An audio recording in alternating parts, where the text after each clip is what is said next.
자, 오늘은 우리가 르비딤에 대해서 공부를 좀 하겠습니다. 르비딤 성지인데 지금 현재 르비딤은 지금 자세히 보시면 신광야와 시내 광야 중간에 르비딤이라는 곳이 있습니다. 고센 지방, 이스라엘 백성들 고센 지방에서 람셋, 숫곳, 에담, 비트호, 홍해를 건너서 마라를 지나서 엘림, 신광야를 지났죠. 지난번에 신광야에서는 하나님께서 아침에는 만나 저녁에는 메추라기를 충족히 주셨죠. 그리고 나서 르비딤에 도착을 합니다.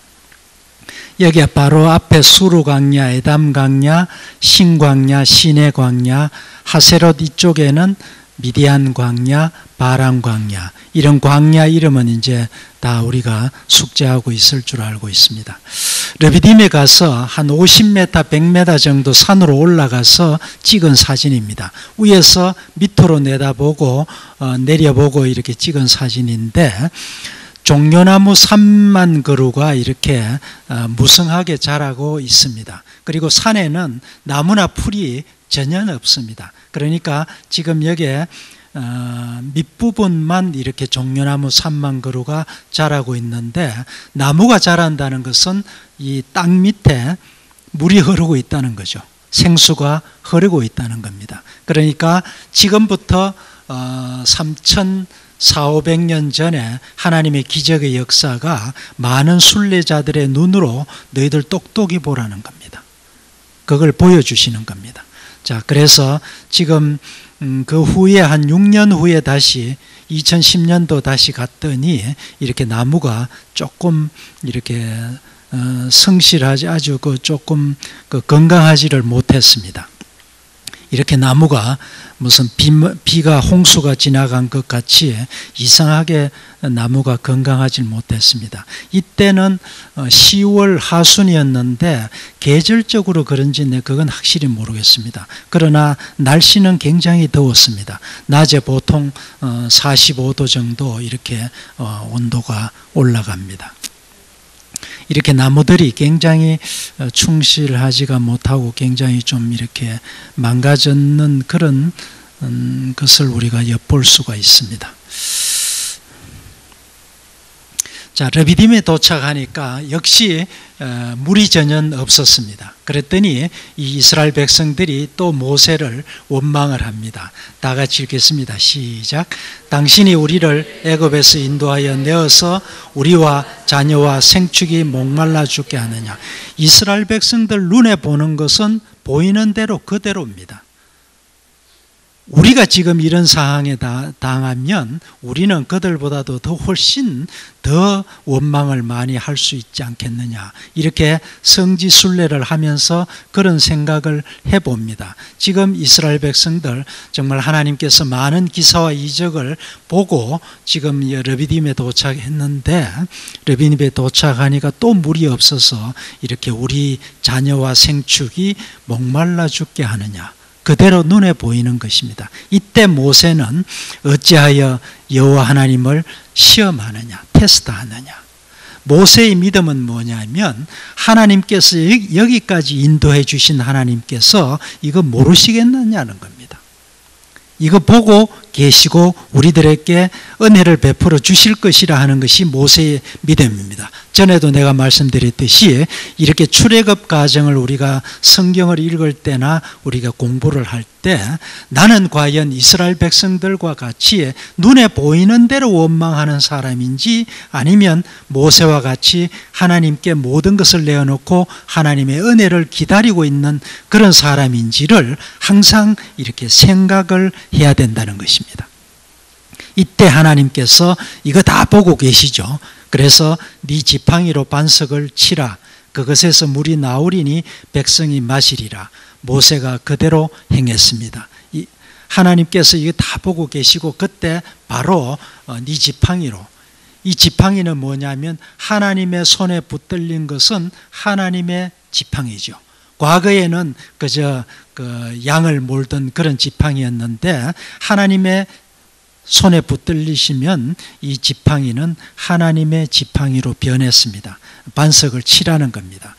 자, 지금 우리가 전에 그 요르단 쪽에 공부를 해보면 요르단의 그 머리바 물에서 바위를 명해서 물을 내게 하라 그렇게 했습니다. 하나님께서. 시기적으로 어느 정도냐 하면 한 38년 정도 지난 때인데 그때는 하나님께서 바위를 명해서 물을 내게 해라. 그런데 지금 여기 르비딤에서는 반석을 치라고 했습니다.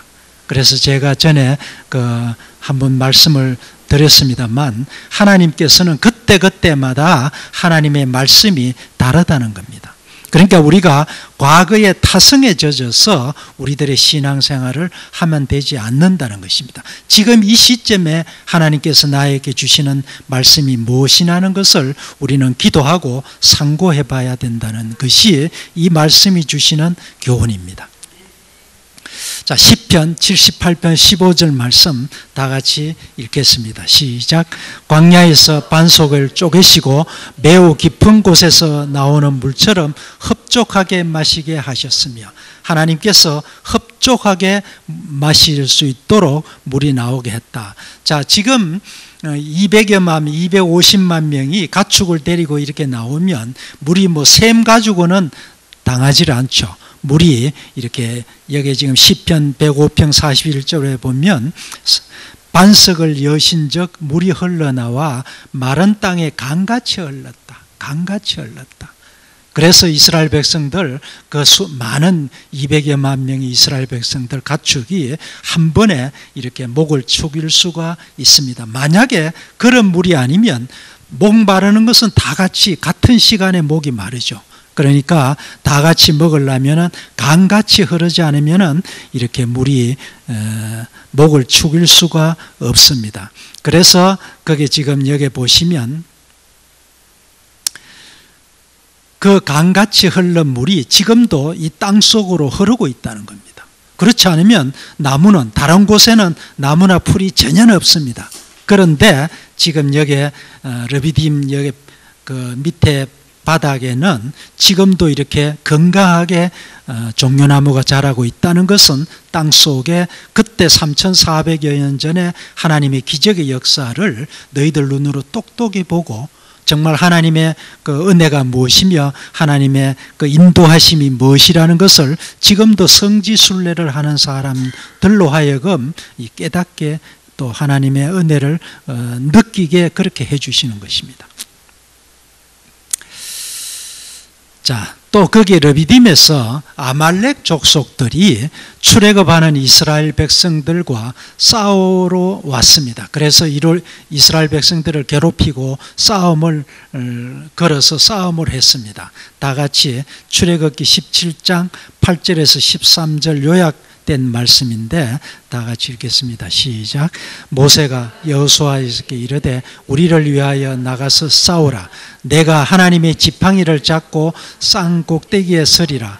모세가 손을 들면 이스라엘이 이기고 손을 내리면 아말렉이 이기더니 아론과 훌이 모세의 손을 들어 올렸더니 그 백성이 쳐서 무찌르니라. 우리가 익히 잘 알고 있는 말씀입니다. 모세가 하나님의 지팡이를 잡고 산 꼭대기에 서서 그래서 모세가 손을 들면 이스라엘이 이기고 손을 내리면 아말렉이 이기더니 아론과 훌이 모세의 손을 들어 올렸더니 그 백성들이 이스라엘 백성들이 아말렉을 무찌렀다. 이런 말씀입니다. 지금 여기에 아말렉이나 에돔 그 다음에 지금 현재 요르단 쪽에 가면 에돔 족속들이 있는데 아말렉이나 에돔 족속들은 에서의 후예들입니다. 그러니까 아브라함, 이삭, 야곱의 후예들이 아니고 야곱과 그 쌍둥이 그 에서의 후예들입니다. 그러니까 지금 이스라엘 백성들이 출애굽할 때 계속적으로 에서의 후예들이 그 야곱의 후예들이 출애굽하는 것을 괴롭힙니다. 그렇습니다. 2000년 지금부터 2000년 전에 예수님께서 이 땅에 오실 때 그때 그 왕이 헤롯 왕입니다. 헤롯 왕도 에서의 후예입니다.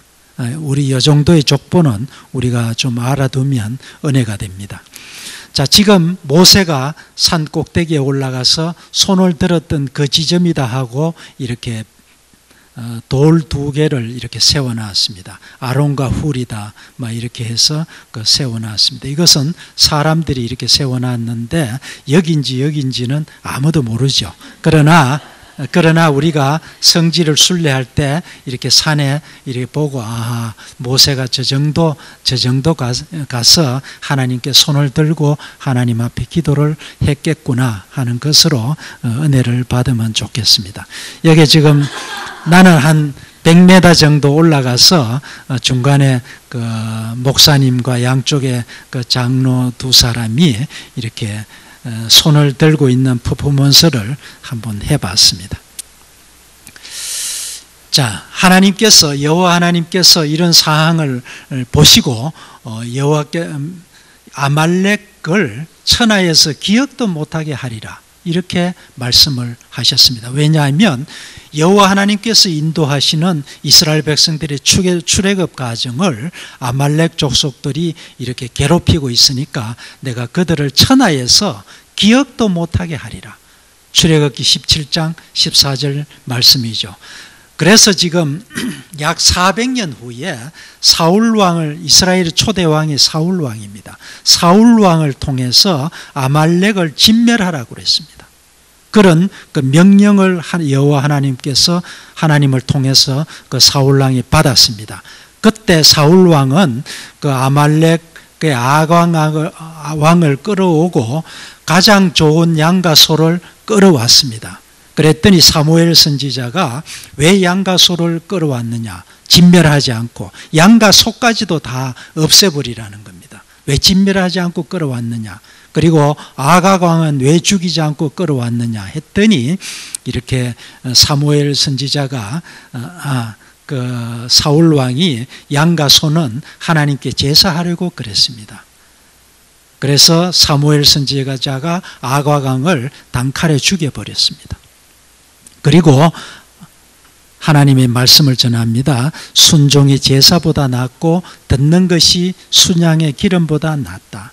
지금 이 말씀을 보면, 우리가 지금 이 말씀을 받을 때 하나님의 말씀은 특별히 지도자들은 하나님의 말씀 그대로 순종하라는 겁니다. 물론 일반 성도들도 마찬가지입니다. 그러나 특별히 지도자급에 있는 많은 사람들은 하나님의 말씀에 그대로 순종해야지만이 자기 생각이 들어가면 안 된다는 것입니다. 그래서 사무엘 선지자가 순종이 제사보다 낫다, 듣는 것이 순양의 기름보다 낫다, 이런 말씀을 이 시점에서 하나님의 말씀을 전하는 겁니다. 그때 여호와 하나님께서 내가 사울을 왕으로 삼으신 것을 내가 후회한다, 그런 말씀을 주셨습니다. 자, 다윗이 그 다음에 왕이 되었죠. 사무엘하 1장 1절에 보면 다윗이 왕이 되기 바로 전에 아말렉 족속부터 진멸한 후에 왕이 되었습니다. 다윗은. 자, 그러니까 여호와 하나님께서 맹세하시기를, 하나님께서 이렇게 맹세하신다, 이런 성경 말씀은 잘 없습니다. 그래서 내가 아말렉을 천하에서 기억도 못하게 하리라. 다윗이 왕이 되기 직전에 아말렉부터 이렇게 진멸하고 왕이 되었습니다. 그래서 지금은 아말렉 족속이 없어졌습니다. 자, 모세의 장인인 이더로가 지금 아말렉에 이렇게 모세의 아들 둘을 데리고 또 모세의 아내 되는, 또는 이더로의 딸이 되는 그 십보라를 데리고 이렇게 모세 사위를 만나러 왔습니다. 그런데 사위를 만나러 와 보니까 사위가 아침부터 저녁까지 재판하느라고 이 장인을 만날 시간이 없었습니다. 그래서 출애굽기 18장 21절 26절의 말씀 요약입니다. 다 같이 시작.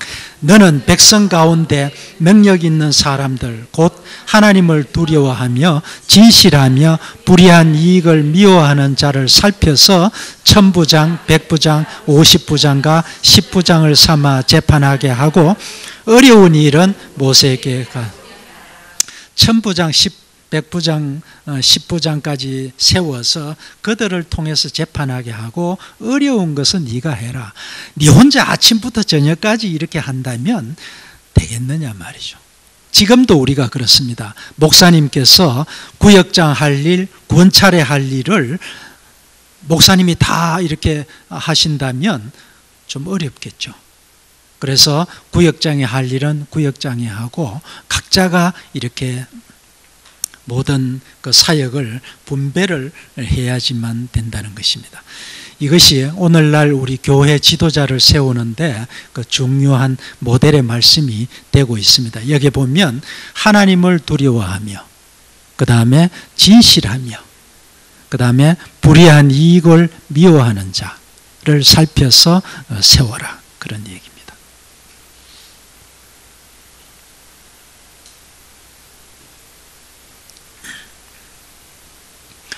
자, 우리가 잘 알고 있습니다만 출애굽 때의 법을 한번 살펴보겠습니다. 출애굽 때의 법은 굉장히 무섭습니다. 눈에는 눈으로, 이에는 이로, 손에는 손으로, 발에는 발로 갚으라는 겁니다. 그러니까 어떤 사람이 싸움을 하다가 눈을 다치게 했다, 눈이 안 보이게 했다, 그러면 안 보이게 했는 가해자도 눈을 다치게 하는, 지금 현재 우리 요즘에 이런 법이 있으면 좀 없어지겠죠. 많은 그것이 요즘에 사람을 죽여도 안 죽는 말이죠. 그런데 그 밑에 있는 말씀, 신명기 19장 18절 21절 말씀 다 같이 읽겠습니다. 시작. 형제를 거짓으로 모함한 것이 판명되면 그가 그의 형제에게 행하려고 꾀한 그대로 그에게 행하여 너희 중에서 악을 제하라. 대단히 무섭죠. 만약에 거짓으로 모함을 하면 그 모함을 통해서 그 형제에게 행하려고 꾀한 그대로 너에게 행하겠다, 그런 얘기죠. 그러니까 지금 우리 교회 신앙생활 이렇게 해보면 모함이 들어있죠. 나는 하나님 앞에 바르게 하려고 그러는데 어떻게 참 내 형제 자매들이 보면 이상한 말로 이렇게 나를 섭섭하게 하기도 하고 모함을 할 때가 있습니다. 물론 그럴 때 하나님 앞에 감사해야 된다고 전에 말씀을 드렸습니다만, 여기 보면 하나님께서는 그 형제에게 그 모함을 통해서 어떻게 했으면 좋겠다고 꾀한 그대로 너에게 행하겠다. 이것이 출애굽 때의 법입니다. 그러니까 굉장히 법이 엄합니다. 이런 250여만 명의 그 이스라엘 백성들, 그렇게 많은 잡족들과 함께 출애굽을 할 때 이런 엄한 법이 아니면 좀 그 공동체가 좀 시끄럽겠죠. 그래서 하나님의 그 당시의 법은 이렇습니다. 또 하나님의 명령이 이렇습니다. 사람을 죽인 자는 반드시 죽일 것이라. 사람 죽이면 너 반드시 죽는다. 그리고 무당을 살려두지 말아라. 그리고 이방 나그네를 학대하지 말라. 너희도 애굽 땅에서 나그네 되었습니다. 그래서 많은 잡족들이 함께 출애굽을 합니다. 그러니까 그들을 멸시하지 말아라, 학대하지 말아라는 겁니다. 또 출애굽기 23장 1절에서 2절 다 같이 시작. 악인과 연합하여 위정하는 정인이 되지 말며 송사의 다수를 따라 부당한 정언을 하지 말며, 부당한 정언을 하지 말며, 그 다음에 뇌물을 받지 말라. 뇌물은 밝은 자의 눈을 어둡게 하고 어려운 자의 말을 굽게 하느니라. 이런 여러 가지 그 당시에 그 출애굽 당시 하나님의 여러 가지 명령이 있습니다. 자, 우리가 이제 시내산을 갑니다. 시내산은 지난번에 레포트 작성했던 그런 우리 전도사님 학생들이 있죠. 다시 한번 시내산 공부 한번 해보겠습니다. 시내산은 호렙산이라기도 하고 높이가 제일 높은 산이 2285m, 굉장히 높죠. 출애굽해서 석 달째 되던 날, 그러니까 한 60일 정도 되어서 시내산 밑에 그 시내 광야에 도착해서 한 13개월 정도 유합니다. 예루살렘이 신약에서 가장 거룩한 성지라면 구약에서 가장 거룩한 성지는 시내산입니다. 여기 보면 출애굽기 4장 27절에 하나님의 산이다 이렇게 표현이 되어 있습니다. 예루살렘은 열왕기상 11장 36절에 보면 여호와 하나님께서 내 이름을 그 예루살렘에 두고자 내가 택한 성읍이다. 이 정도로 거룩한 성지입니다. 여호와 하나님께서 여호와 하나님의 이름을 예루살렘에 두고자 내가 택한 그런 성읍이라는 겁니다. 그러니까 지금 예루살렘 하나님께서 택한 성읍이니까 얼마나 중요한 거룩한 성지냐 이거죠. 그래서 지금 현재 예루살렘은 어느 누구도 탓지를 하지를 못합니다. 하나님께서 시내산을 거룩하게 하라고 명령하셨습니다. 자, 시편 78편 54절에 보면 그들을 그의 오른손으로 만드신 산으로 인도하시고, 하나님께서 달과 별을 손가락으로 만들었다 시편에 그런 말씀이 있습니다. 손가락으로 달과 별을 만드신 하나님께서 이 시내산을 오른손으로 만들었다, 그런 표현입니다. 이것은 뭐냐면 굉장히 하나님의 강하신 뜻, 그런 권능을 이렇게 나타내는 그런 말씀입니다. 자, 시내산 우리가 위치를 잘 알고 있죠. 르비딤 다음에 시내산인데, 지금 인공위성에서 찍은 사진에 보면 시내산 주위는 검은색으로 나타나 있습니다. 왜 그러냐면 바위들이 2000m가 넘는 바위들이 산맥을 이루고 있습니다. 그래서 색깔이 검고 이쪽에 르비딤 쪽에 이쪽에도 좀 이렇게 산이 보입니다. 이쪽에 그 하세로 쪽에도 산들이 이렇게 보입니다. 지금 이쪽은 아카바만이죠. 이쪽엔 스웨즈만이죠. 이게 홍해죠. 우리가 그 정도 잘 알고 있죠. 자, 시내산에 한 1300고지, 해발 1300m 정도 가면 프라자 호텔이 이렇게 서 있습니다. 왜냐하면 이거는 순례자들을 맞이하기 위해서 이렇게 프라자 호텔을 세워놨습니다. 호텔은 뭐 우리나라 같이 이렇게 무슨 그런 호텔이 아니고 2층으로 되어 있습니다. 그래서 2층으로 된 호텔, 여기 지금 보면 호텔 종업원인데 이렇게 가방을 들어다 줍니다. 이 가방을 들어다 주는데 $1 줘야 됩니다.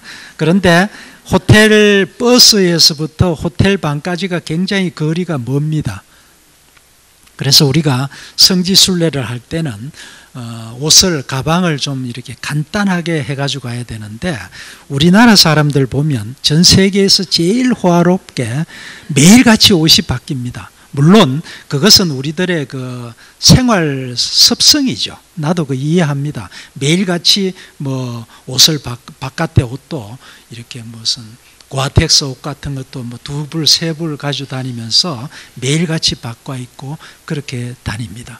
외국 사람들은 1불 입고 다닙니다. 그러니까 뭐 면티 하나 입고 다니는 거 보면 우리나라 사람들 굉장히 이 패션에 대해서 정말 그 대단합니다. 이렇게 호텔에 아침에 모여서 보면 우리나라 사람들이 제일 호화롭고 정말 근사합니다. 정말 남자들은 그렇고 여성들은 보면 굉장히 얼굴도 이쁘고 옷도 아주 패션이 최고급 패션입니다. 지금 이분 이 가방 들고 있는 가방 보세요. 굉장히 크죠. 이 정도 되면 이거 들고 가기가 어렵습니다. 그래서 버스에 내려서 호텔까지 호텔 또 2층에는 엘리베이터도 없습니다. 들고 올라가야 됩니다. 그러니까 굉장히 힘듭니다. 자, 여기 보면 2층으로 된 호텔인데 하루 저녁 자는 데는 별 이상이 없습니다. 하루 저녁 자고 가는 데는 우리가 평소에 살고 있는 그런 아파트보다는 훨씬 못합니다. 그러나 하루 저녁 피곤한데 자는 데는 별 이상이 없을 정도로, 그래도 자기들은 굉장히 깨끗하게 지어놨다고 이렇게 하는 것이 이 정도입니다. 왜? 그 사람들은 GMP가 3,000불이죠. 우리는 지금 2만 불 넘죠. 그러니까 지금 여기 분당은 뭐 한 3만 불 정도 되지 않겠습니까?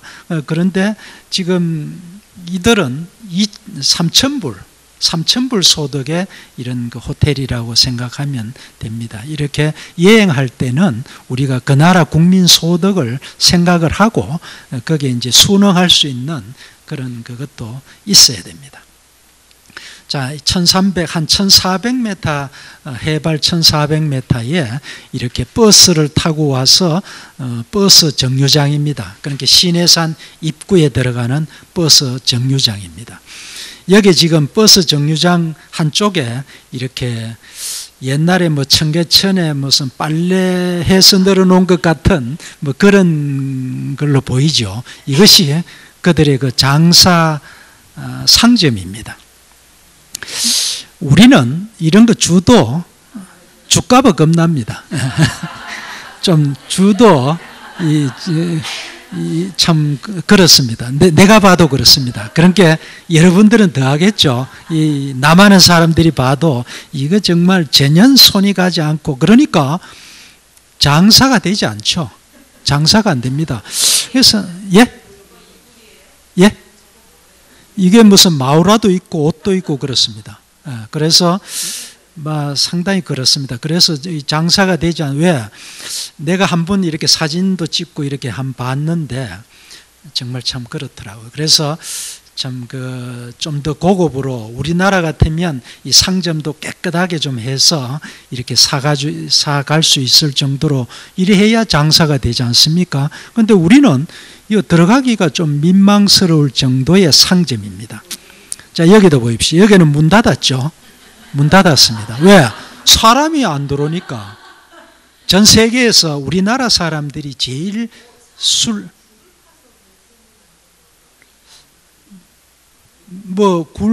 그렇죠. 그렇습니다. 이렇게 파서 이렇게 상점을 만들었는데, 문제는 여기 지금 그 음료수를 내가 이렇게 가만히 이렇게 봤는데, 정말 우리나라 음료수도 우리 잘 안 먹잖아요. 왜? 깡통 음료수 우리 잘 안 먹잖아요.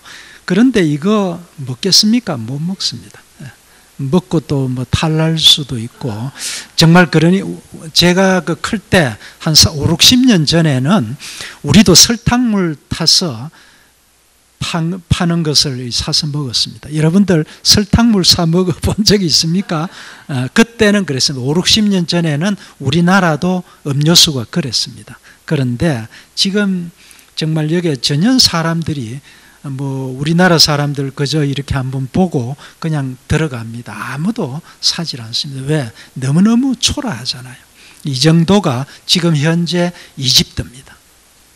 그래도 그들은 그래도 좀 괜찮은 물건, 자기들 나름대로는 좋은 물건이다 하고 갖다 놓은 것이 이 정도입니다. 그러니까 여기에 드나무통 2개라도 좀 채웠으면 좋겠어요. 그래야 좀 맞지 않겠습니까? 그런데 이게 뭡니까? 이게 도나무통에다가 이상하게 말이죠. 자, 그렇습니다. 그래서 우리가 이 삶의 그레이드는 숨길 수가 없습니다. 숨기기가 어렵습니다. 지금 우리나라도 보면 전 세계적으로 우리나라 참 그레이드 높습니다. 정말 참 어디 가도 시골에 가도 아주 참 없는 게 없잖아요. 도이지 있는 아들, 딸들이 좋은 걸 다 보내주고 그래서 그러겠습니다만 참 우리나라 살기 좋은 나라입니다. 자, 시내산 이제 들어갑니다. 들어가는 입구에 표를 사는데 표 사는 데입니다. 표를 사서 이렇게 용감하게 들어갑니다. 여기 지금 보면 흰 수건을 싸서 전부 둘렀는데, 왜냐하면 자외선이 굉장히 강합니다. 그래서 금방 이렇게 새카맣게 탑니다. 그래서 흰 수건을 둘러야 이렇게 덥지도 않고 그렇습니다. 그래서 아랍인들이 수건을 이렇게 두르는 것을 우리가 왜 저렇게 두르는가를 우리가 알 수가 있습니다. 이렇게 용감하게 갑니다만, 여기 지금 남자분, 이분도 목사님이신데 모자까지 이렇게 썼습니다. 쓰는 것이 차라리 더 시원합니다. 왜? 따가운 햇빛 때문에 이렇게 모자도 쓰고 가잖아요. 여기 보면 눈만 내놓고 이렇게 해가지고 갑니다.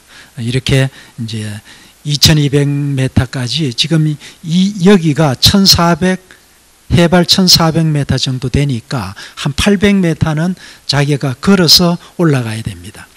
무릎이나 발목이 시원찮은 사람은 낙타를 타고 가는데 2004년도는 낙타값이 타고 올라가는데 10불입니다. 그런데 지금은 20불입니다. 그러니까 이 사람들 장사 제대로 하죠.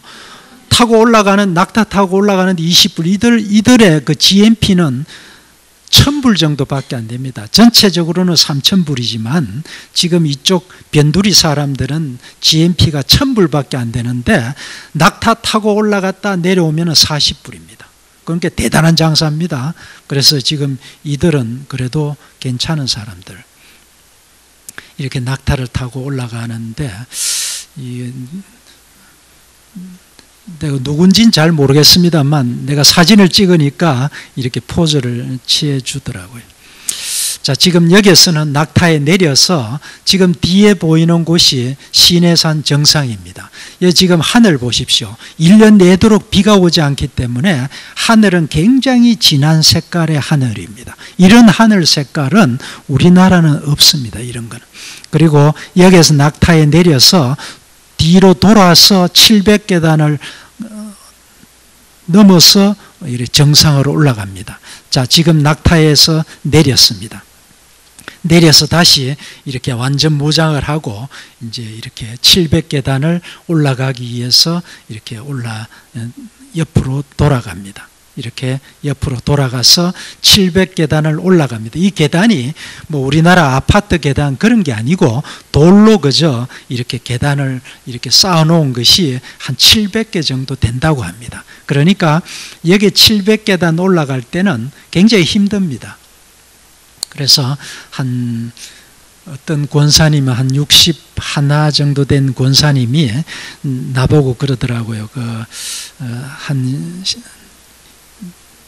10년 전인데 여기 안 올라가면 안 되냐고, 도저히 못 올라가겠다고. 그래서 그 정도로 굉장히 올라가기가 힘드는 곳이 마지막 700계단입니다. 지금 여기에 올라가시는 분들은 정말 젖 먹는 힘까지 다 내어서 이때는 지금 막 땀이 범벅이 됩니다. 그런 상태에서 지금 2번 올 수 없으니까 이렇게 올라가는 겁니다. 자, 이 마지막 올라가는 곳입니다. 지금 이분도 어느 교회 목사님이신데 아마 57 정도 그 정도 되시는 그런 분인데 힘이 좀 들었을 겁니다. 자, 올라가서 지금 여기서 이제 목사님이 말씀을 전거하고 이렇게 예배를 드립니다. 예배를 드리니까 다른 나라 사람들 몇 사람도 여기 같이 찬송을 하니까 이렇게 와서 예배를 같이 드렸습니다.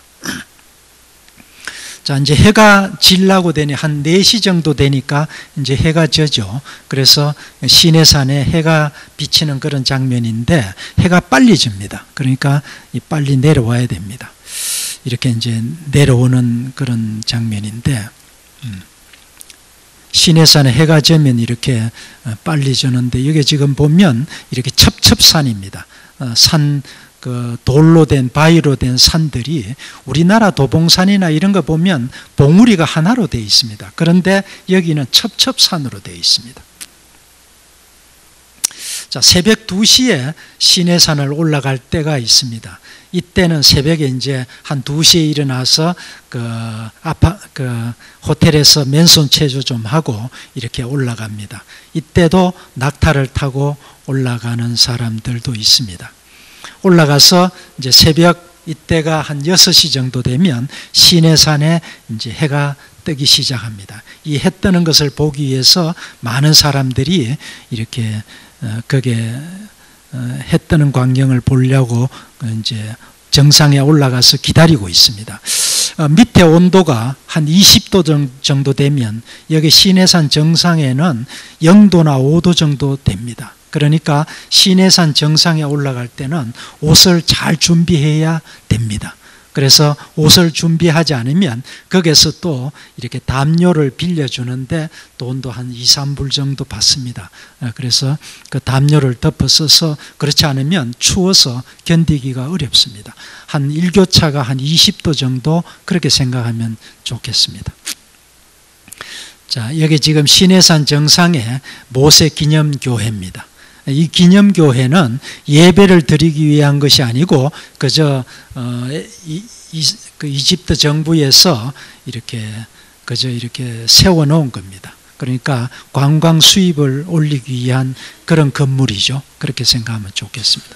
자, 아침에 이렇게 햇빛이 비치니까 여기 지금 그 바위에 해가 비치니까 굉장히 황금빛으로 이렇게 변하더라고요. 이 바위가 해가 비치는 그런 장면입니다. 굉장히 이렇게 아름답게 황금빛 빛으로 이렇게 변해져 있는 걸 볼 수 있습니다. 여기 보면 이 나무나 풀이 전혀 없는 이런 돌산이 이렇게 산맥을 이루고 있으니까 굉장히 절경입니다. 그리고 굉장히 내가 적어 보인다 또는 이렇게 산에 억눌려 있는 그런 감정을 느낄 수가 있습니다. 우리가 그 산 정상에 가면 산 정상은 이렇게 백운대 같은 데도 바위로 되어 있지만 그 밑에는 나무도 있고 하니까 굉장히 괜찮은데 여기 올라가 보면 좀 이렇게 여러 사람들이 없으면 혼자 올라가면 굉장히 무서울 정도로 그런 감정을 느낄 수가 있습니다. 자, 아침에 해 뜨는 것을 보고 내려오는 사람들입니다. 그러니까 굉장히 많은 사람들이 내려옵니다. 이건 사진에 다 찍지를 못했습니다만 많은 사람들이 올라갔다가 아침에 내려옵니다. 이렇게 내려오는데 여기 지금 집들이 몇 개 있는데 여기 보면 집도 아니고 그저 이렇게 벽돌 세워서 위에 이렇게 이상한 걸로 덮어놨습니다. 이들은 왜냐하면 1년 내도록 비가 오지 않기 때문에 지붕이 필요가 없습니다. 그저 해만 가리면 됩니다. 그래서 우리나라 사람들이 내려오기 전에 여기 하나씩 빌려서 여기 한 군데 빌리면 한 4, 50명 들어갈 수 있습니다. 여기 빌려서 안에서 예배도 드리고 또 컵라면 가져간 거를 컵라면도 하나 먹고 그런 맛은 대단히 좋습니다. 컵라면 꼭 가져가셔야 됩니다. 여기서 그 커피도 한잔하고 그러는데 컵라면이나 커피에 그 뜨거운 물 하나 비워주는데 $1입니다. 그러니까 굉장히 비싸죠. 그러나 그 물이 없어서 못 먹는 것보다는 낫죠. 우리나라 사람들 $1는 별거 아니잖아요. 1,000원 그 정도 되니까. 그러나 이들은 굉장한 그 수입을 관광 수입을 올리고 있습니다. 지금 이것은 그 안에 들어가면 정말 참 지저분합니다. 그러나 여기에 모여서 예배를 드립니다. 여기에서 예배를 드릴 때 그 감정은 그 기분은 굉장히 참 감격스럽습니다. 왜? 우리가 성지 순례를 할 때도 정말 그 몇 년을 기도하고 성진을 다녀오신 분들이 많습니다. 그래서 여기 시내산에 올라갈 때도 기도를 얼마나 개인적으로 많이 합니까? 여기서 이렇게 예배를 드리고 하면 하나님께서 각자에게 주시는 은혜가 있습니다. 많은 사람들이 눈물을 흘리며 찬송을 하는 것을 볼 수가 있습니다. 지금 이렇게 예배를 드리는 그런 장면, 불도 어두컴컴합니다. 그러나 우리가 찬송가 잘하는 찬송가 부르면서 하나님께 영광을 드리고 있습니다. 지금 여기 보면 이 사람들이 이 천막 주인들인데 보기도 좀 그렇죠. 이런 사람들이 뜨거운 물을 이 컵에 하나 부어주는, 그러니까 커피는 우리가 가지고 와서 물만 부어주는데 그렇게 $1를 받습니다. 예.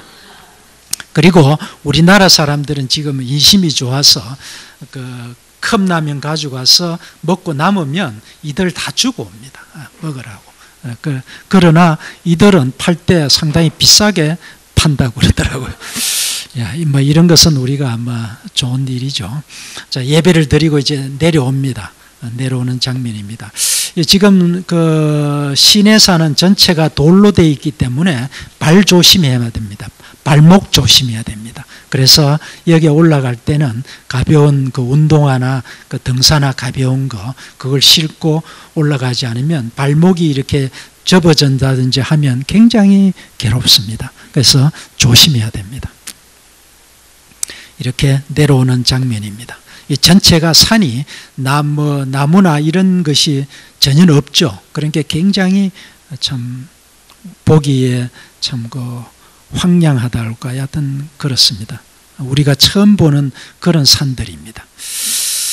자, 우리가 시내산을 구경을 하고 하나님께서 모세를 시내산 정상으로 불러서 하나님께서 말씀을 주십니다. 다 같이 내가 애굽 사람들에게 해서 다 같이 읽겠습니다. 시작.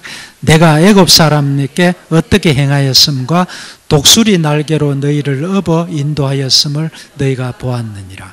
세계가 다 내게 속하였나니 너희가 내 말을 잘 듣고 내 언약을 지키면 너희는 열국 중에서 내 소유가 되겠고 제사장 나라가 되며 거룩한 백성이 되리라. 예, 처음 모세를 시내산 정상에 불러셔서 하나님께서 이 말씀을 주셨습니다. 자, 내가 너희들을 독수리 날개로 너희들을 업어서 여기까지 인도했다. 이게 무슨 말씀이냐 하면 독수리 날개에 업혀서 이렇게 간다고 하면 어느 누구도 어느 동물이나 또는 어느 새도 이렇게 타치를 할 수가 없습니다. 이렇게 하나님께서 내가 가장 안전한 방법으로 너희들 여기까지 인도했음을 너희들 똑똑히 보았지 않느냐.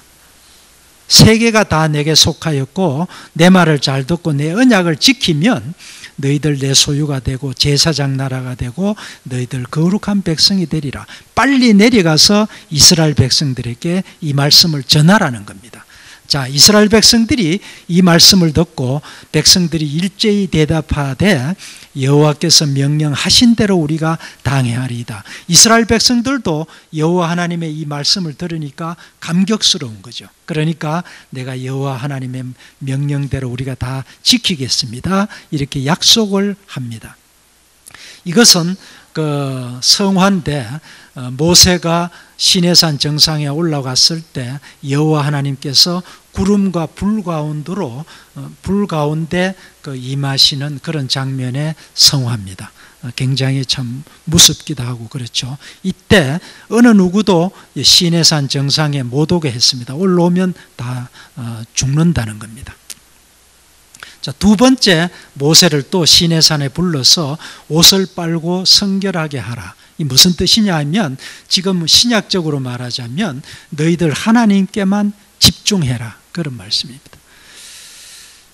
여기에 출애굽기 19장 12절에 보면 이스라엘 백성은 산을 오르거나 침범하지 말지니 산을 침범하는 자는 반드시 죽임을 당할 것이라. 그러니까 모세 외에는 아무도 시내산에 접근하지 말아라는 겁니다. 이런 산을 이렇게 성지순례를 할 때 모세 그 시내산 정상에까지 올라가서 기도하고 보면 정말 각자가 하나님께서 주신 은혜가 굉장히 크다는 것을 느낄 수가 있습니다. 자, 세 번째로 모세를 불러서 십계명도 주시고 모든 율례와 법도를 말씀으로 주신 건데 이것을 기록한 책이 레위기입니다. 그래서 출애굽기 24장 7절에서 8절 말씀에 보면 모세가 피를 가지고 반은 제단에 뿌리고 반은 백성에게 뿌리며 이르되 이는 여호와께서 이 모든 말씀에 대하여 너희와 세우신 언약의 피니라. 하나님과 이스라엘 백성들 간에 말씀으로 피언약을 세웠습니다. 이 대단합니다. 피언약을 세웠습니다.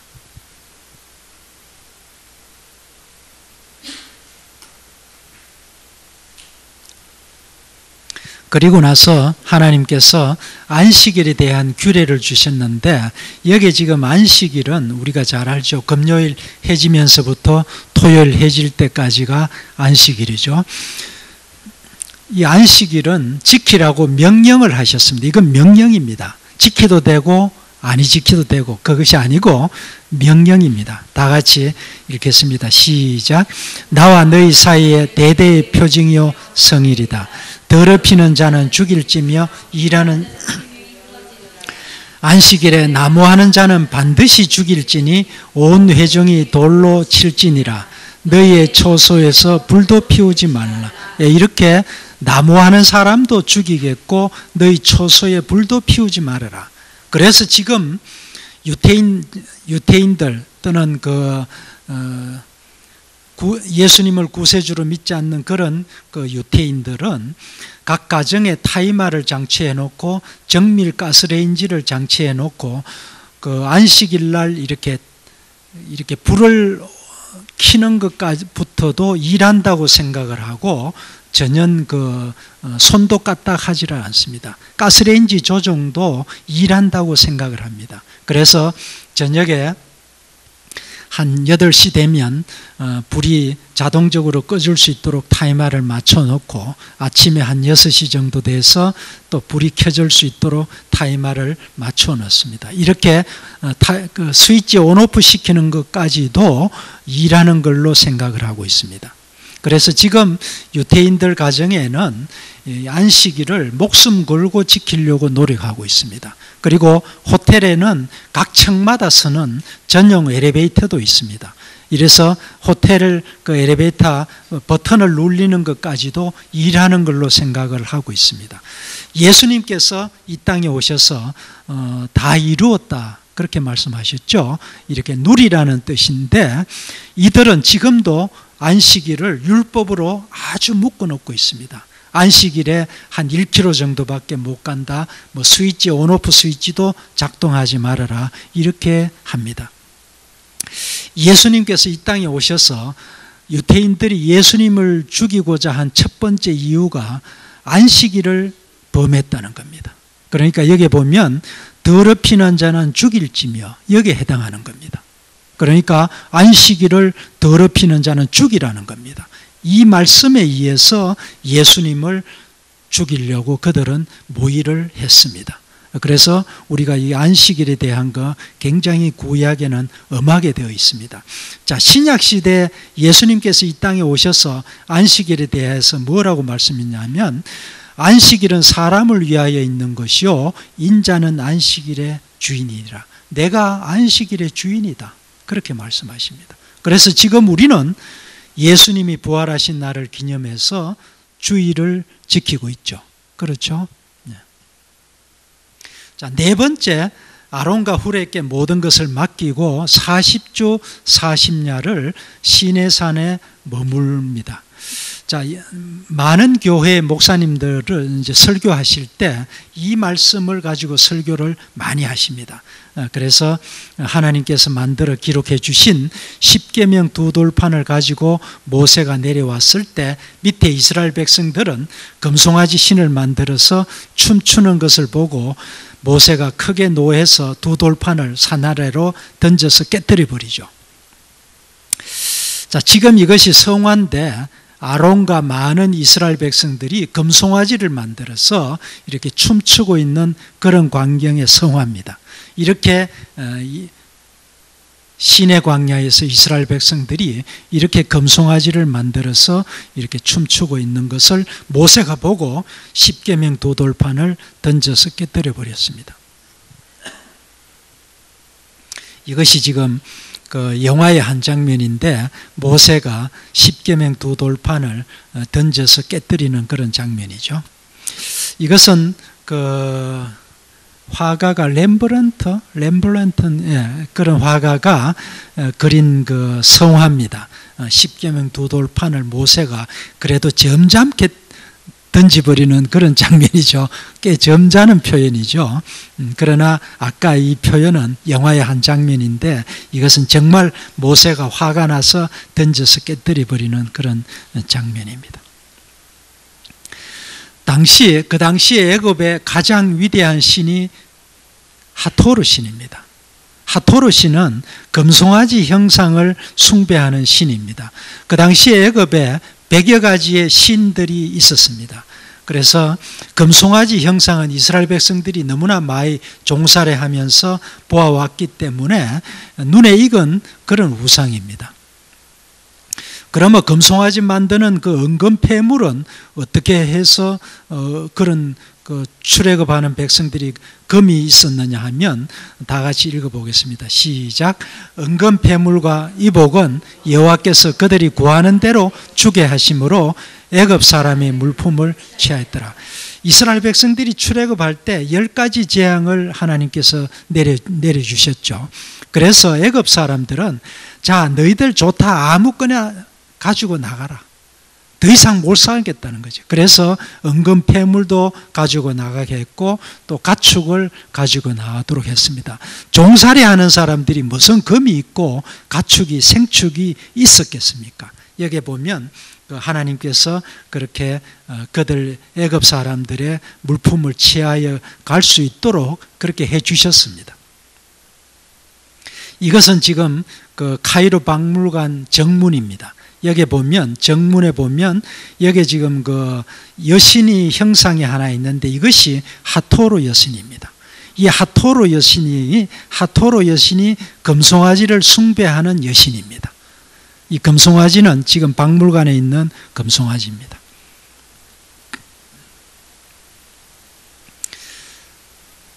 백성들이 금송아지를 만들어서 예배하고 제물을 드리며 출애굽기 32장 8절 다 같이 읽겠습니다. 시작.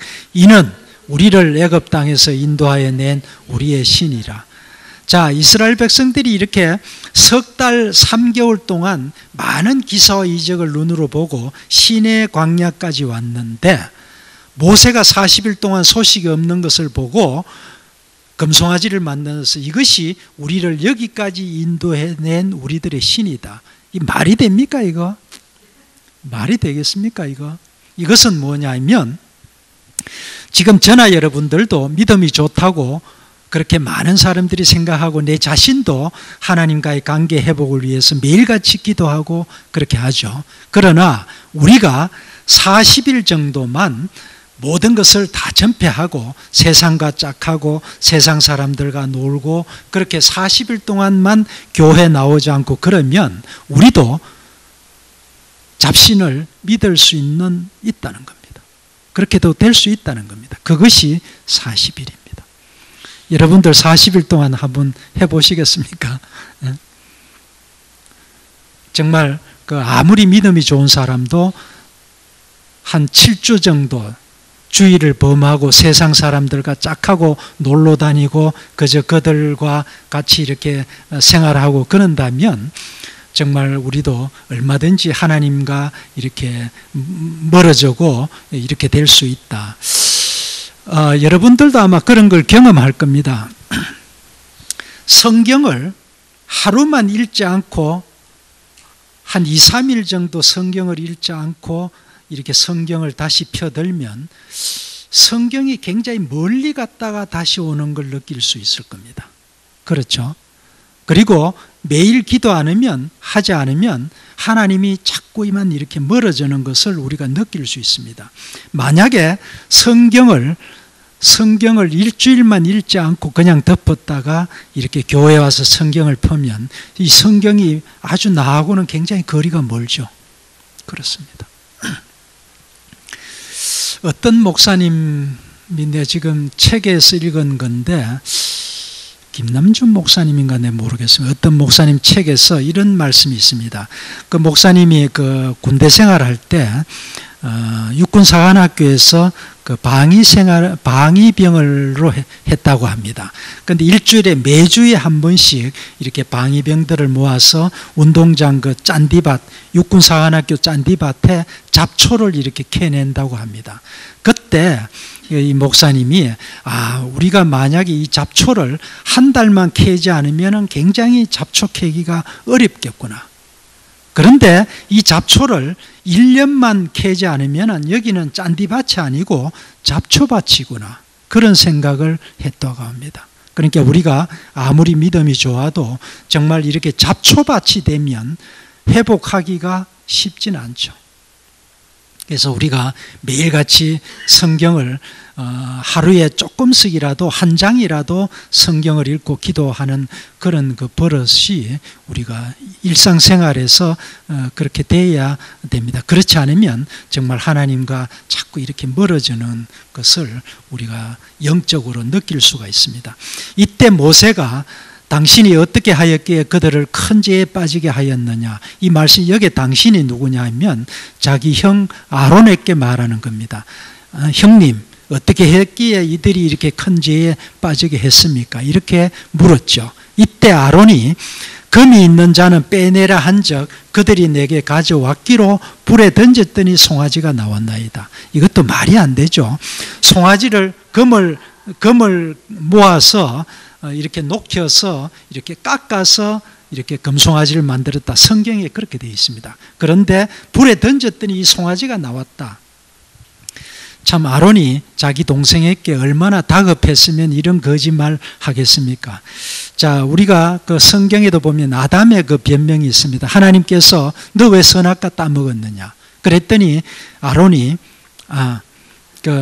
아담이 하나님 앞에 하나님 나 잘못했습니다. 한 번만 용서해 주십시오. 이렇게 하는 것이 이렇게 해야 되지 않겠습니까? 그때 아담이 뭐라고 그랬냐면 하나님께 모든 변명을 덮으씌웠습니다. 하나님께서 주셔서 함께한 여자 그가 줌으로 내가 먹었나이다. 나 먹기밖에 안 했습니다. 하나님이 그 여자 만들어서 그 여자가 나한테 따주니까 내가 먹기밖에 안 했습니다. 이렇게 변명을 합니다. 이것은 뭐냐면 지금 저나 여러분들이 우리들이 변명의 명수라는 겁니다. 변명의 명수입니다. 이때 하나님께서 목이 곧은 백성이니까 내가 진멸해버리겠다. 진멸, 씨도 안 남기겠다. 이스라엘 백성들 출애굽 과정에서 없어질 뻔했습니다. 자, 모세가 레위 자손들의 칼로 3,000명을 그 시내 광야에서 죽였습니다. 그리고 나서 하나님께 기도합니다. 그들의 죄를 사하여 주십시오. 그렇지 아니하시오면 주의 기록하신 책에서 내 이름을 지워버려 주십시오. 이렇게 기도를 했습니다. 이때 하나님의 그 말씀 다 같이 읽겠습니다. 시작. 누구든지 범죄하면 내 책에서 지워버리겠다. 내가 순식간이라도 다 진멸할 수 있다. 하나님의 대답이 말씀이 이겁니다. 이때 모세가 기가 막힌 기도를 합니다. 다 같이 시작. 애굽 사람들이 말하기를 여호와가 자기 백성을 산에서 죽이고 진멸하려는 악한 의도로 인도해 내었다고 말하게 하시려 하나이까. 아브라함과 이삭과 야곱에게 하신 약속과 주의 영광을 보여주소서. 모세가 여호와 하나님 앞에 기가 막힌 기도를 합니다. 하나님, 만약에 이스라엘 백성들을 여기서 다 진멸해 없애버리신다면 애굽 백성들이 뭐라고 말하겠습니까? 그러고 하시는 그 기도 내용이 애굽 백성들이 여호와의 신이 자기 백성을 이 시내산에서 죽이고 진멸하려는 그런 악한 의도로, 그런 나쁜 생각으로 인도해 내었다고 말해도 좋겠습니까? 이렇게 기도를 합니다. 아브라함과 이삭과 야곱에게 약속하셨지 않습니까? 그리고 주의 영광을 보여주십시오. 이렇게 기도를 합니다. 자, 모세가 하나님의 약속의 말씀을 붙들고 기도한 내용입니다. 하나님, 아브라함과 이삭과 야곱에게 이런 적과 꿀이는 가나안 땅으로 인도해 주시겠다고 약속하셨지 않습니까? 지금 저나 여러분들도 이 광야 같은 세상 살아갈 때 정말 기가 막힌 문제가 있을 때 이 하나님의 약속의 말씀을 붙들고 기도할 수 있는 그런 지혜를 가지시기를 바랍니다. 그러면 하나님께서 약속하셨지 않습니까? 하나님.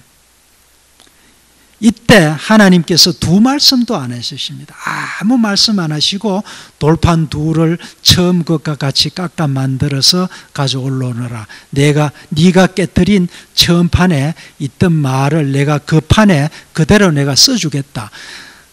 모세의 이 기도를 듣고는 아무 말씀하시지 않고 이렇게 응답을 하십니다. 다시 두 돌판을 깎아 만들어서 가져오너라. 이렇게 말씀을 하십니다. 그래서 우리도 정말 세상 살아갈 때 하나님 앞에 정말 그 기가 막힌 그런 상황, 이럴 때 이 모세의 기도했던 이런 그 내용을 우리가 이렇게 깊이 아로새기고 좀 상고해서 우리들 나름대로의 그런 기도를 좀 할 수 있어야 되겠습니다. 예를 들면 이렇습니다. 하나님, 내 형제가 아픕니다. 또 내 자식이 지금 아파서 병원에 입원해 있습니다. 하나님, 고쳐주십시오. 내가 할 일이 많습니다. 하나님의 소명, 이러이러한 소명이 있습니다. 그리고 하나님께서 이런 이미 예수님께서 십자가에 못 박혀 돌아가실 때 다 하나님께서 도말에 가신다고 약속해 주셨지 않습니까? 그런 그 약속의 말씀이 있습니다. 한번 찾아보십시오. 그래서 이런 말씀을 붙들고 하나님의 약속의 말씀을 붙들고 기도할 수 있는 그런 지혜를 가지시기를 바랍니다. 자, 다섯 번째로 돌판 둘을 깎아 만들어서 시내산에 오르니까 하나님께서 다시 계명을 새겨 주셨습니다. 자, 이것은 하나님께서 이렇게 돌판 둘을 다시 새겨 주신 것을 모세가 이렇게 가져 내려오는, 받아 들고 감격해 있는 그런 장면의 영화의 한 장면입니다. 찰톤 헤스톤이죠. 영화의 한 장면입니다. 이것은 제가 2월에 그 미국 오렌지 카운티에 갔을 때 그 교회 이름이 크리스탈 교회입니다. 굉장히 큰 교회인데 그 교회 앞에 이렇게 조각을 해놨는데 모세가 다시 십계명 두 돌판을 들고 감격해서 들고 있는 그런 장면에 그 조각품을 이렇게 해놨더라고요. 그래서 굉장히 참 조각이 참 아름답게 잘 되어 있어서 내가 사진을 찍어봤습니다. 예? 예? 예, 이 교회가 그 가톨릭으로 팔렸다고 그러더라고요. 그러니까 굉장히 교회는 크고 정말 뭐 참 더 이상 교회를 저렇게 멋있게 유리로 지을 수 없다고 그렇게 생각했는데 가톨릭에 팔렸다고 그랬습니다. 그래서 굉장히 참 마음이 아팠습니다. 교회는 건물이 아니죠. 지금 교회는 하나님을, 예수님을 구세주 그리스도로 믿고 있는 우리 그리스도인들의 모임이 교회죠. 그렇죠. 다시 언약을 세웠습니다. 여기 보면 다 같이 끝까지 한번 읽어보겠습니다. 시작. 내가 네 앞에서 가나안 땅 사람을 쫓아내리니 그들과 언약을 세우지 말라. 너희에게 올무가 될까 하노라. 그들의 제단을 헐고 아세라상을 찍어라. 다른 신에게 절하지 말라. 질투의 하나님이라. 그들의 딸들과 결혼하지 말라. 그들의 신들을 음란하게 섬길까 합니다. 예언절, 초실절, 수장절을 지키라. 예, 이렇게 다시 십계명 두 돌판을 주시고 나서 이스라엘 백성들과 언약을 세웁니다. 거기에 보면 그들을 다 쫓아내라, 진멸하라. 다른 데 말씀 보면 진멸하라는 겁니다. 그리고 그단의 제단을 헐고 아세라상을 찍어라. 그 다른 신들을 신에게 절하지 말아라. 나는 질투의 하나님이다. 이 질투의 하나님 여러분들 잘 아시죠? 질투라는 것은 그 사랑의 극치입니다. 질투라는 것은 단 1%도 허용을 하지 않는 것이 질투입니다. 그래서 하나님께서는 우리만 살아나고 계시는데 우리는 그저 7, 80% 정도 하나님 말씀에 순종하고 이렇게 신앙생활하고 한 1, 20%는 내 생각대로 내 마음대로 생활하고 한다는 것이 하나님께서 나는 지금 질투의 하나님이다. 그게 걸리는 것입니다. 그래서 하나님의 그 사랑의 극치를 이 질투라는 단어로 나타내고 있습니다. 그래서 정말 이 말씀을 우리가 깊이 상고해 보면 정말 하나님 앞에 정말 굉장히 참 우리들의 그 믿음을 다시 한번 재점검하고 가다듬어야 되겠구나, 그런 생각이 듭니다. 그들의 딸들과 결혼하지 말아라. 그들의 신들을 음란하게 섬길까 함이니라. 지금 여기 시내산에서 이렇게 언약을 세우는 여기서부터 계속적으로 가나안 땅에 들어갈 때까지 또는 가나안 땅에 들어가서 여호수아가 죽기 전까지 계속적으로 이런 말씀을 합니다. 하나님께서. 그러니까 우리가 지금 들으면 야, 하나님 정말 참 했던 말 또 하시고 또 했던 말 하시고, 요즘 말로 말하자면 정말 너무 잔소리가 많다 이렇게 생각이 될 정도로 계속적으로 말씀하십니다. 그러나 이스라엘 백성들 귀가 아플 정도로 그렇게 말을 들어도 이런 말씀을 하나도 지키지를 않았습니다. 하나도 지키지 않았습니다. 그래서 성전도 다 허물어주고 아수르 바벨론에게 이스라엘 백성들 잡혀가서 그렇게 정말 호된 욕을 당하고, 신약에서는 독일의 나치 히틀러에게 600만 명이 학살을 당하는 그런 것을 우리가 역사적으로 볼 수가 있습니다. 시내 광야에서 유월절을 또 지켰죠. 여기에서 시내 광야에서 성막을 세우고 아론과 그의 아들들에게 기름을 부어서 제사장 직분을 처음으로 행했습니다. 여기서부터 제사장 제도가 있었습니다. 그리고 예수님께서 십자가 못 박혀 돌아가실 때 한 1400년 정도 후에 예수님께서 돌아가실 때 성소 휘장이 위에서 아래로 찢어졌죠. 그래서 우리 모두는 왕 같은 제사장입니다. 그렇죠? 그래서 성막을 세우고 하나님께 봉헌하는 데까지 출애굽기는 끝이 납니다. 자, 우리가 잘 알죠. 창세기는 천지창조에서부터 요셉이 죽는 데까지가 창세기입니다. 그리고 모세가 태어나서 그 요셉이 죽고 한 350년 후에 모세가 탄생하죠. 모세가 태어나서부터 출애굽기가 시작하는데, 여기에 시내 광야에서 성막을 세우고 하나님께 봉헌하는 데까지가 출애굽기입니다. 자, 그리고 이제 그 이스라엘 백성들 인구 조사를 하는 데서부터 민수기가 시작이 되죠. 그렇죠? 자, 성막은 그냥 넘어가겠습니다. 지금 성막은 이렇게 생긴 거 우리가 잘 알고 있죠. 이렇게 번제를 드리고, 여기는 성소고 구름으로 이렇게 표시된 것은 지성소입니다. 여호와 하나님께서 임재하시는 장면이죠. 이렇게 제물을 이렇게 각을 떠서 번제 드리는 그런 장면, 이렇게 각을 떠서 장작으로 태워서 번제 드립니다. 이것이 제사장들이 다 이렇게 하는 거죠. 여기는 성소죠. 성소 안에 보면 제사장들이 촛대에 불을 켜고 금으로 맨 그 향로, 향단, 진설병상, 그렇죠. 그 세 가지만 있습니다. 여기는 지성소인데, 지성소에 이렇게 대제사장이 1년에 한 번씩 들어가서 여기다 지성소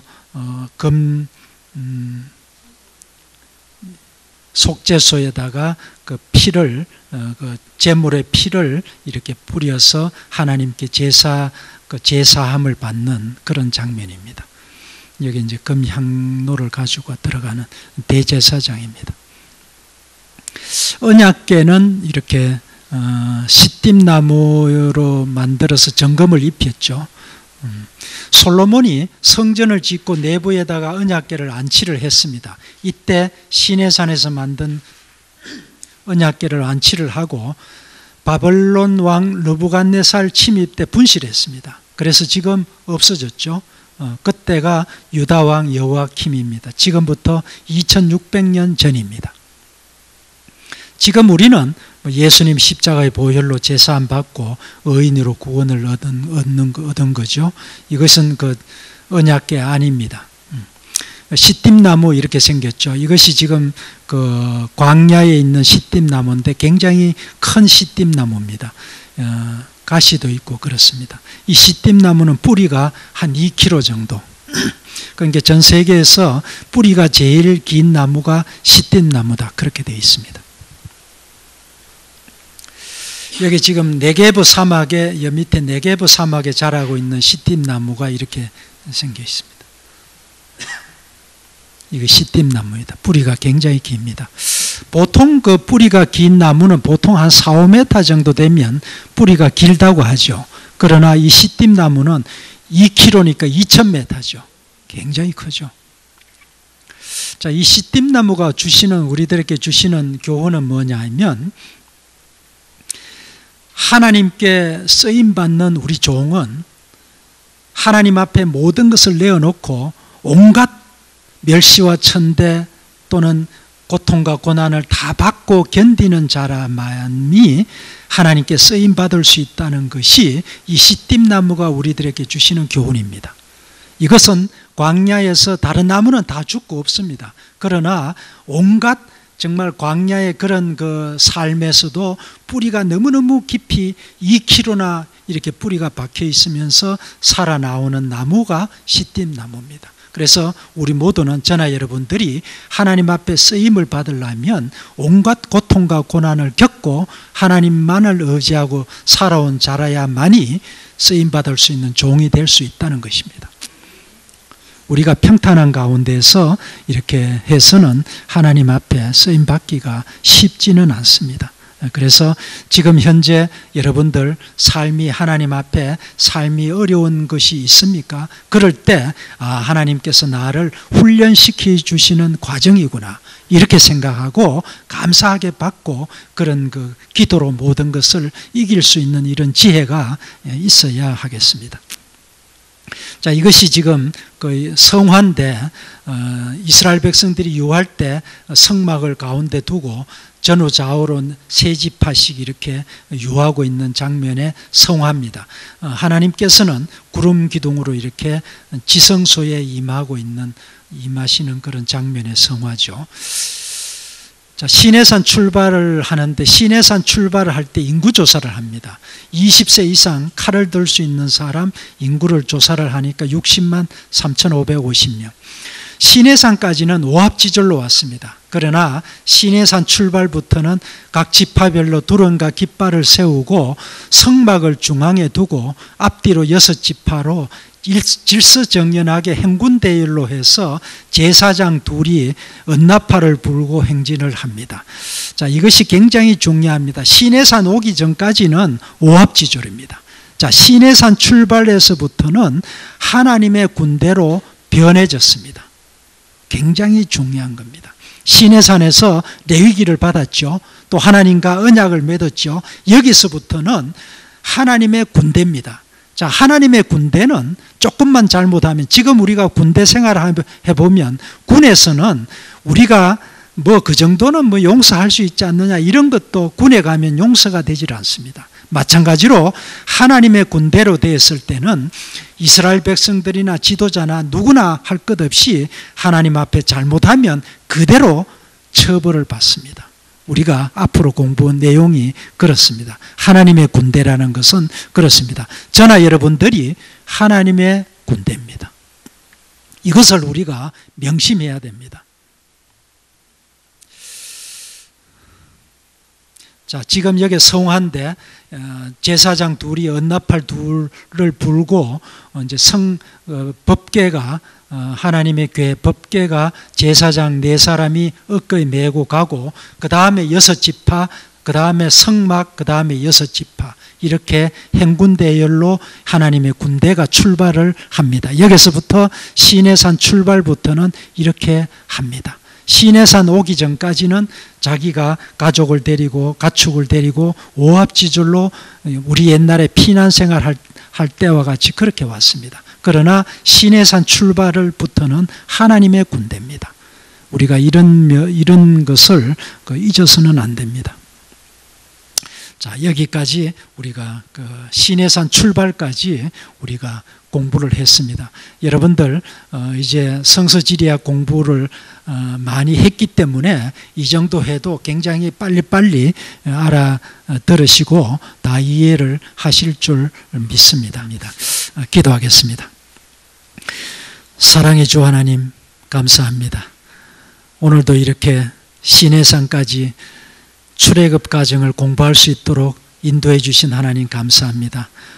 우리들의 삶 가운데서도 하나님께서 지켜주시고 정말 언제나 하나님의 영광을 드러내는데 부족함이 없도록 은혜를 베풀어 주시옵소서. 우리가 추석 명절을 맞이합니다. 이 추석 명절을 통해서 많은 사람들에게 하나님의 복음을 전가할 수 있는 좋은 기회가 되게 하여 주옵소서. 예수 그리스도 이름으로 기도드립니다. 아멘. 감사합니다.